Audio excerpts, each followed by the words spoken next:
Shalom from Jerusalem. This is TV7's Israel at War update.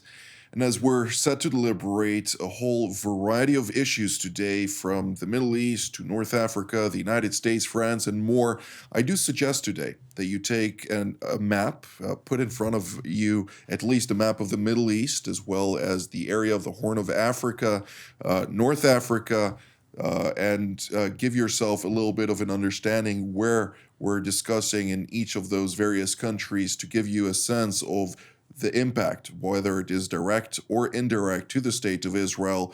I do want, as usual, to also mark that today is day 551 since October 7th of 2023, when the Islamist Hamas and its terror affiliates launched their heinous onslaught on southern Israel, murdering some 1,200 mostly civilians, kidnapping over 250 people. 59 of them remain in Hamas captivity to date, and we will discuss that and a couple of other issues as mentioned. But before that, I'd like to welcome TV7's editor-at-large, Mr. Amir Oren.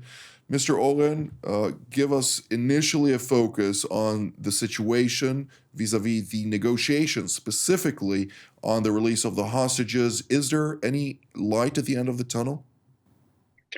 No, not yet. As you and many of our viewers are aware, the Feast of Passover is upon us, and many of the families had hoped against hope that their loved ones will be back home before this Feast of Freedom of springtime. And unfortunately, it seems as if the negotiations on resuming the ceasefire and some sort of a hostage release deal, they are stuck right now. Apparently, this was one of the reasons Prime Minister Netanyahu was summoned to the meeting with President Donald Trump the other day. But if there is anything in a back channel going on, perhaps between presidential envoy Steve Witkoff and some other interlocutors, there is nothing here. If there is an iceberg, we don't even see its tip. But let me draw your attention to another sector in which Israel is involved in fighting, and that is the West Bank. It has been going on for quite a time now, and most recently, the Central Command of the IDF and the Judea and Samaria Division have undertaken a major operation in Nablus. Apparently, they are methodically combing the major concentrations of Palestinian terror, and they have reached Nablus, where they have found several terrorist cells in undercover and overt operations, and this is still going on. Absolutely. Judea and Samaria, with chief focus on the northern Samaria region, is a point of much friction with counter-terror operations, vigorously rooting out many terror cells and terror infrastructure, both invested as well as directed by the Islamic Republic of Iran, something that has been the case for several years already. But reverting back to the Gaza Strip, yesterday we saw French President Emmanuel Macron conclude a visit to Egypt, something that was, of course, somewhat less in the headlines in light of the fact that U.S. President Donald Trump and Prime Minister Benjamin Netanyahu were meeting at the Oval Office in Washington. But Colonel Ben Shalom, a cross-cultural strategist and a pilot among a long list of other positions, is with us to make some sense of this meeting. In remarks of the French leader, he highlighted that just like Egypt, which vehemently opposes President Donald Trump's day after or post-war Gaza, proposal for the relocation of the Gazan population to third countries in a concerted effort that will be taken for 15 to 20 years, according to the presidential envoy Steve Witkoff, is something unacceptable. And if that is to take place, he warned that it would threaten not only the security of the region, but also of Israel in particular. What did he mean by that? The interesting thing about the French involvement in the region, first, is that they are very involved and they care passionately and deeply about the region. We see their involvement in Lebanon, in the Palestinian arena. And I'm saying this not only politically, but even involves standing beside Israel, thwarting the direct attack from Iran. So, first, they are a very important world player, and we listen to them very closely. We also see that many times their approach is not totally aligned with Israel, and that's okay. Who said that the Israeli policy is the right one? Now that you have Israel really totally aligned with the US, especially with what you just mentioned now, which is the Trump plan of voluntary immigration, if maybe that's the way it's coined now, certainly you can understand why Israel will follow Trump's lead, but France sees it differently. Perhaps, by the way, the French president doesn't think this is a viable option moving forward for various reasons. Some Israelis, by the way, don't think that it's a viable option. So this is how I'd recommend to always interpret the French involvement. Sometimes their rhetoric, by the way, is harsh relating to Israel, criticizing Israel, for instance, some of our actions in Lebanon.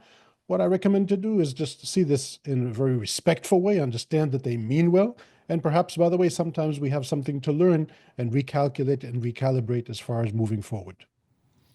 Well, sometimes they mean well. They do a lot of good, as you mentioned, but nonetheless, they also take into account a vast Muslim anti Israeli population within its own boundaries, which has a very harsh perceptions towards the state of Israel and is also contained or contaminated by the disinformation of various broadcasts from totalitarian regimes of their countries of origin that spout many lies about the true nature of reality on the ground, and therefore there are various implications also to the political rhetoric coming out of President Macron, for instance, condemning Israeli strikes once again on the Gaza Strip and calling for an immediate return to a ceasefire at a time when Hamas is the one that is actually rejecting all sensible negotiations with regard to a resumption of talks, with regard also to the release of hostages,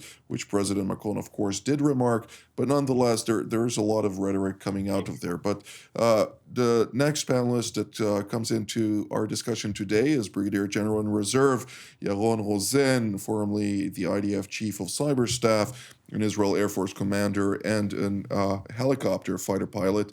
It's good to see you, General Rosen, and I'd like to immediately also ask you, particularly since the meeting there was also focused on the Houthis. It also focused on freedom of maritime navigation, which the French are also very heavily involved in, but also about energy products, which the French have secured a very large deal with the Egyptians at a time when the stability of that country, particularly due to economic hardships, is seemingly in question. Yeah, let's take this to a wider perspective of what's going on, shifting alliances, if you will. Lots of moving parts right now in the Middle East. So Egypt has its needs vis-a-vis the Suez Canal. That's one big thing. They are reliant on the United States for military aid, and they get the second biggest military aid from the United States after Israel. And on the other hand, they need other types of support. And if you look from Egypt westward into North Africa, if you look south, and there are problems with Sudan, the border with Sudan, all these things are in the minds of the Egyptians. And on top of that, you have the Muslim Brothers, which Gaza sort of symbolizes something that they are very concerned. President Sisi should be concerned. And they have a rivalry with Qatar on influence in the Middle East. All these things are all playing a part in what's going on right now. And the leaders, it seems, are sort of trying to test the water. Let's go left, let's go right. Who's the stronger one now? On top of that, on the global level, President Trump is pressuring the international markets. The oil prices are being driven down. In the last early April decline of about 8%, I think we're about $60 per barrel right now.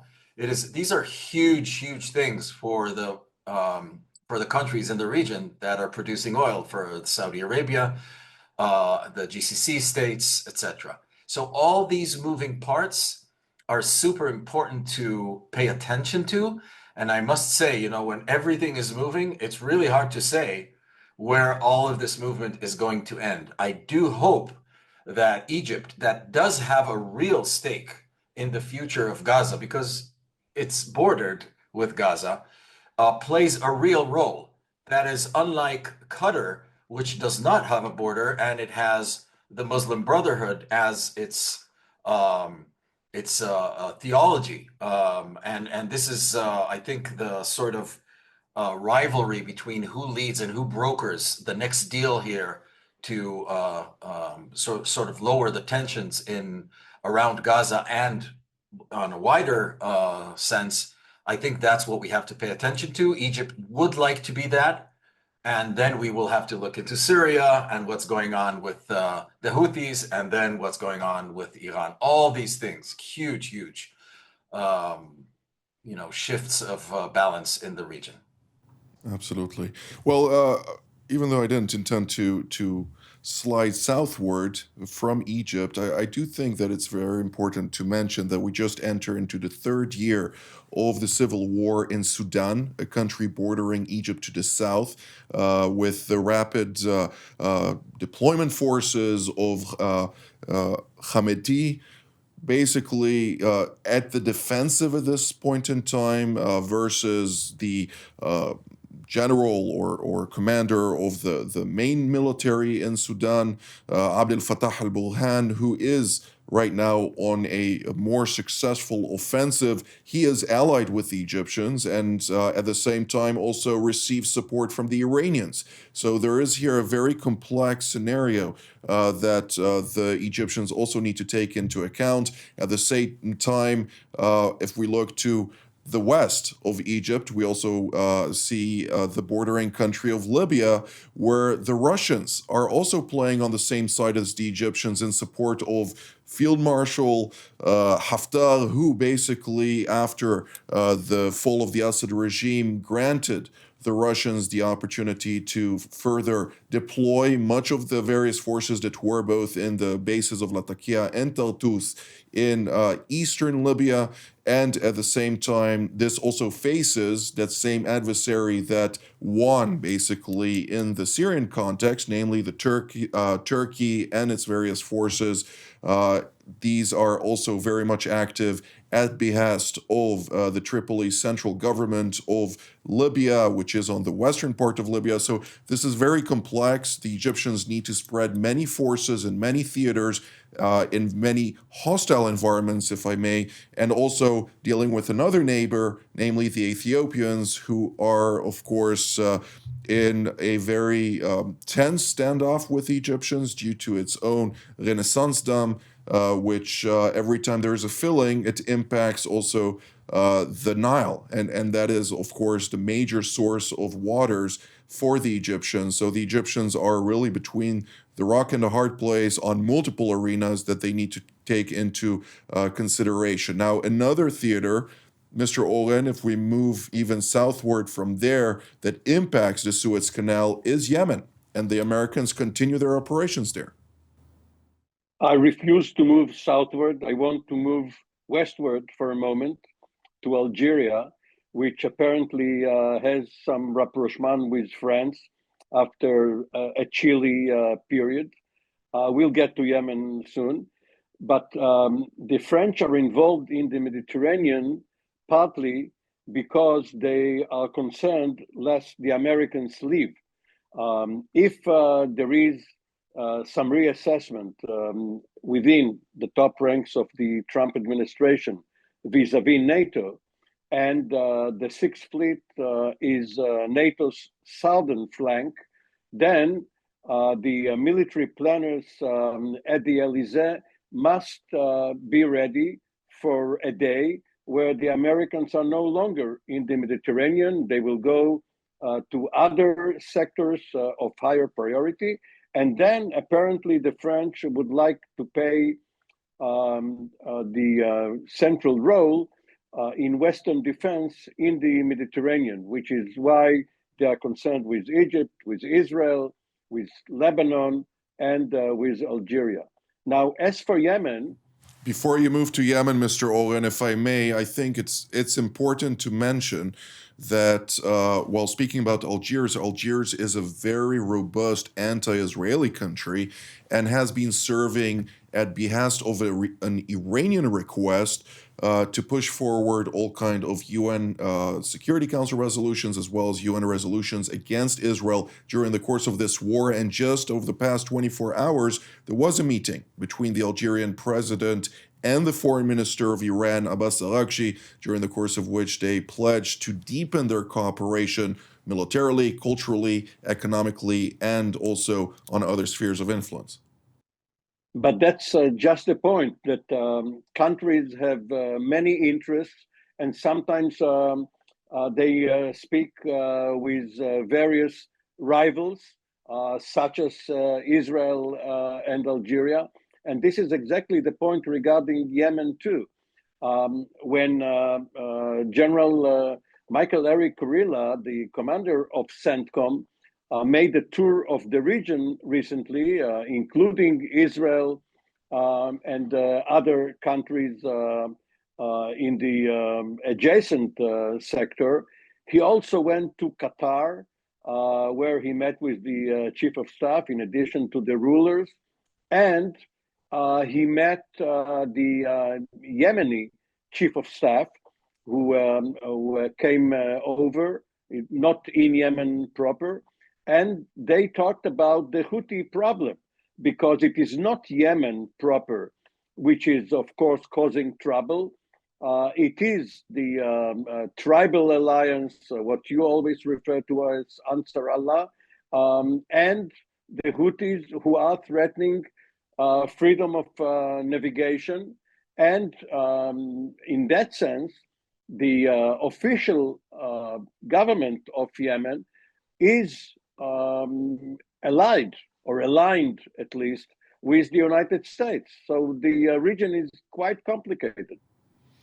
Very complex indeed. Indeed, we're talking about Yemen, formerly under President Abd Rabbu Mansour Hadi. This is the government you're referring to, which is recognized by the United Nations. And of course, today they established, following the loss of many territories to the various tribes that align themselves with the Iranian proxy Ansar Allah, namely dominated by the Houthi tribe, they established a council of leadership that has also many tribal complexities within its own ranks. So this is a very diverse and challenging topic to touch on. But nonetheless, you know, the Houthis have been promising for quite some time to strike at Israel and to rain fire upon Israel and maritime shipping and so on, following the American campaign against this Iranian proxy. And Colonel Ben Shalom, it seems like they're not being very successful in fulfilling their promises at this point. Well, first, I think this discussion is making my head spin, and I think General Rosen is to blame, because he said it's a complex arena. So we're talking about one component as a proxy of Iran, but I think we have to see how this ties into the rest of the picture. For instance, President Trump was threatening that anything coming out of the Houthis will be seen as something out of Iran. I'm not sure that he followed through with this threat. I have to warn that we can't jump to conclusions when we see something unfolding in days and weeks. By the way, we Israelis make this mistake many times. We think that if there are no rockets for 2 weeks, this means that we degraded them enough, and now that they're not able to. It could be that they're just recalculating, rearming, regrouping. I do think that the US delivered them a significant blow, just when you look at the magnitude of the forces that were employed there, and these are US assets.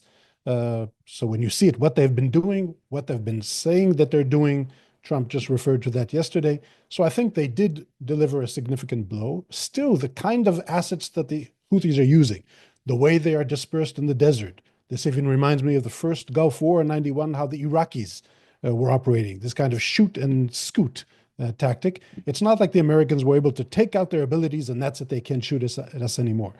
I would also recommend to take this to all our rivals, including Iran. Another thing to point out is that it's very hard to assess what's going on because we're all doing information campaigns or information operations, all of us, Israel and our rivals. When the Iranians were hit, they tried to say, oh, they did nothing to us, when we're saying we took out so many of their strategic capabilities. By the way, vice versa. So also about the Houthis, it's very hard to say. I do think that the Iranians and the Houthis still have strategic capabilities. The Houthis can certainly fire missiles at Israel. They can send drones, even with roundabout ways through the Mediterranean, hit Israel. It's not like I think the Houthis are a strategic threat from that perspective, but they can still fire at Israel, threaten Israel, and more than that, impact the world economy through maritime routes. But the fact that they are recalibrating and recalculating their current position says or speaks volumes, and that is an understatement. And beyond that, I do want to point out that U.S. Secretary of Defense Pete Hegseth, during the meeting between Trump and Netanyahu in the Oval Office, highlighted that this is an escalation. Night after night after night, the Americans are hitting them harder and harder, and meanwhile also collecting new targets in lifetime and making sure that the Houthis are going to crumble under this pressure at some point in time. It's going to happen. There are still many years ahead for the Trump administration to do this, and I would put things into context here that they are not subdued yet. I agree completely on that point. But nonetheless, General Wazen, there is not very much time left, so I would like to move to the eastern neighbor of Yemen, namely Oman. I think our viewers need to already open their map and rewatch this episode to be able to see where each country is. But this Saturday, there's going to possibly be a meeting between U.S. Special Envoy Steve Witkoff and Iranian Foreign Minister Abbas Araghchi. Abbas Araghchi, following the announcement by Trump that this is going to be a direct meeting, stated time and again, this is not a direct meeting, this is going to be an indirect meeting. And now, according to the Washington Post, Steve Witkoff relays a message to the Iranians via the Omanis saying, I will not travel to Oman unless you publicly state that this is going to be a direct meeting. Yeah, I think just the fact that there is movement in these discussions is a good sign that the pressure is we're seeing the outcomes of this administration's policy. There's no other way to work with the Iranians. They are masters of deception on the diplomatic level and on military operations. That's how they work. That's how they operate. It's takia. If some of our viewers want to go deep into that, they should get interested in how deeply this is embedded into the way of thinking. Now, I think that the actual announcement of direct negotiations is an amazing tactic of negotiations by President Trump. It's like putting the anchor there, and now you have to deny or approve that you're actually going to come. And it's a good starting point for that. And Oman is in this position in the region, just south of the UAE, and it's in a very good position because of its ties with Iran, from energy reasons, being on the outside of the waterways that lead into the Gulf states, the Persian Gulf, or depending on what side you're looking from. So all these things together put Oman in a very unique position, and I think the United States is taking advantage of that. Tehran will remain very wary of what's going on because they're losing more and more control over the narrative. They have to sort of keep up with the speed in which President Trump is destabilizing their narrative, and they are actually, I think, seeking for tangible signs of real things they can get from this if they jump into this negotiations. I think that it is absolutely amazing how fast things can change if you actually do the right things. And I think that the administration has done a very good job since it stepped in since January. And at least we're seeing a real change in what's going on. And the Iranians are getting crumbled under all the forms of national power which they have. They're getting crumbled from a diplomatic standpoint. They're getting crumbled from a economical standpoint and from a military standpoint with the help of the regional powers, including Israel.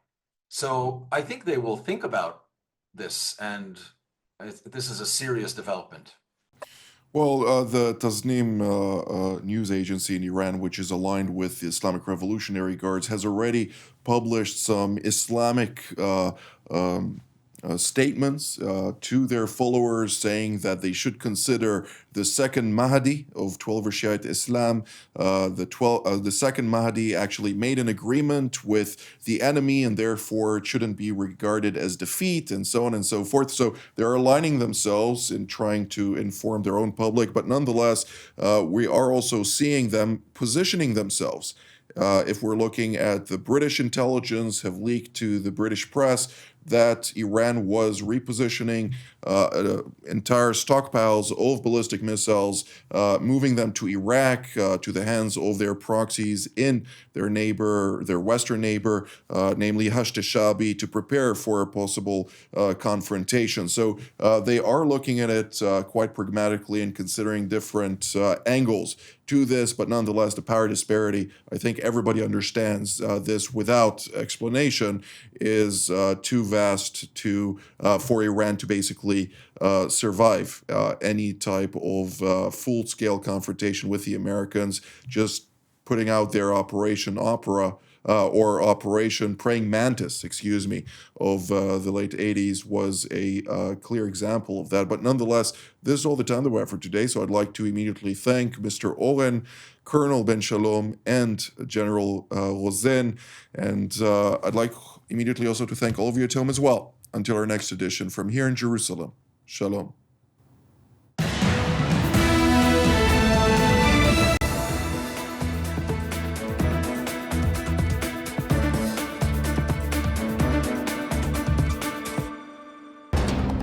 For more of TV7's productions and editorials, we invite you to visit our website at TV7israelnews.com.